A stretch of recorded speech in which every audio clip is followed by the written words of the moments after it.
Welcome to NSTV. నేను రాజీవ్. ముందుగా headlines చూద్దాం. కామారెడ్డి జిల్లా వ్యాప్తంగా రోజురోజుకు డెంగ్యూ వ్యాధి రోగుల సంఖ్య పెరిగిపోతుందని, జిల్లా వ్యాప్తంగా 150 డెంగ్యూ వ్యాధి కేసులు నమోదయ్యాయని, జిల్లాల్లో ప్రభుత్వ హాస్పిటల్ డెంగ్యూ వ్యాధి రోగులతో కిక్కిరిసిపోతుందని, ప్రభుత్వ హాస్పిటల్తో పాటు ప్రైవేట్ ఆసుపత్రులు సైతం డెంగ్యూ వ్యాధి రోగాలతో నిండిపోయాయన్నారు.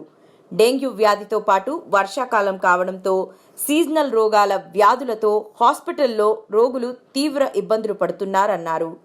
రోగాలు రాకుండా ఇంటి వద్ద శుభ్రత ఉంచుకోవాలని, దోమలు రాకుండా చూసుకోవాలని, చెత్తా చెదారం లేకుండా పరిశుభ్రంగా ఇంటి పరిసరాలను ఉంచుకోవాలని మున్సిపల్ శాఖ ఆధ్వర్యంలో హెచ్చరిస్తున్నప్పటికీ వర్షాకాలం సీజనల్ వ్యాధులతో పాటు డెంగ్యూ వ్యాధులతో రోగుల సంఖ్య పెరుగుతుండటంతో జనంలో భయాందోళన చెందుతున్నారని కామారెడ్డి జిల్లా వ్యాప్తంగా జుక్కల్, నిజాం సాగర్, ఎల్లారెడ్డి, బాన్సువాడ ప్రభుత్వ ఆసుపత్రులలో డెంగ్యూ వ్యాధులతో పాటు వర్షాకాలంలో ప్రబలే వ్యాధులతో రోగులు ఇబ్బందులు పడుతున్నారన్నారు.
యాడ చేసింది